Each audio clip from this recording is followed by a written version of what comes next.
William Edward Burghardt Du Bois, or as he's more commonly known, W.E.B. Du Bois, was a sociologist, historian, civil rights activist, Pan-Africanist, author, writer, and editor. He was born on February 23, 1868, in Great Barrington, Massachusetts, where he lived in a mostly white yet integrated and tolerant community. In 1885, he moved to Nashville, Tennessee, where he attended Fisk University and received his bachelor's degree. He then went on to study at the University of Berlin and became the first African American to receive a PhD from Harvard University in 1895. He then went on to teach at Wilberforce University, the University of Pennsylvania, and Atlanta University. During this time, he performed sociological field research in African American communities in Philadelphia.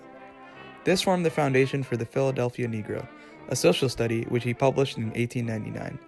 This led to an expansive writing career, including many famous and impactful works such as The Souls of Black Folk, The Talented Tenth, Black Reconstruction in America, The Encyclopedia of the Negro, and Darkwater, Voices from Within the Veil. He believed that these social sciences could provide the knowledge to fix the racial injustice that plagued America. However, Du Bois was inspired to greater activism by the lynching of Sam Hose. Hose was tortured, burned, and hung by a mob of 2,000 whites. While walking through Atlanta, Du Bois encountered Hose's burned knuckles in a storefront display. This episode stunned Du Bois, and he resolved that one could not be a calm, cool, and detached scientist while Negroes are lynched, murdered, and starved. He came to the conclusion that with racism expressed in such evils as lynching, peonage, disfranchisement, and Jim Crow segregation laws, social change could only be brought about through agitation and protest. He strongly and openly opposed Booker T. Washington's Atlanta Compromise. Du Bois felt that African Americans should fight for equal rights and higher opportunities rather than passively submit to the segregation and discrimination of the compromise. This eventually led to the creation of the Niagara Movement in 1906, which was a set of principles that opposed the Atlanta Compromise. Du Bois continued to write editorials and produce scholarly work at Atlanta University.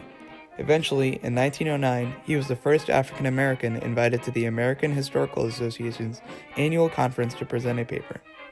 In the paper, he asserted that the period of African American leadership in the South led to democracy, free public schools, and youth social welfare legislation, but this was ignored, and the AHA didn't invite another African American speaker for another 30 years. Also in 1909, Du Bois attended the National Negro Conference and joined the National Negro Committee, where he helped create the National Association for the Advancement of Colored People, or the NAACP. Du Bois used his role as the editor of The Crisis, which was the monthly magazine of the NAACP, to help fight racism. For example, he led the fight to the ban of the movie The Birth of a Nation due to its racist portrayal of African Americans. Du Bois was a strong believer and supporter of Pan-Africanism, the belief that all people of African descent had common interests and should work together in the struggle for their freedom. He helped lead 4 Pan-African conferences between 1919 and 1927. He frequently promoted African American artistic creativity in his writings, and when the Harlem Renaissance emerged in the mid-1920s, his article, A Negro Art Renaissance, celebrated the beginning of blacks' creative endeavors. Du Bois eventually left the NAACP in 1934 and taught at Atlanta University for a decade, but he eventually came back to the NAACP until 1948. In 1955, Du Bois wanted to attend the Bandung Conference. The conference was a meeting of 29 nations from Asia and Africa who were celebrating their recent independence and representing the majority of the colored people of the world. However, the U.S. government didn't let him go. This, along with other enforcements from the U.S. government, angered Du Bois. To express his outrage, he joined the Communist Party in 1961 and moved to Ghana, where he lived the rest of his life.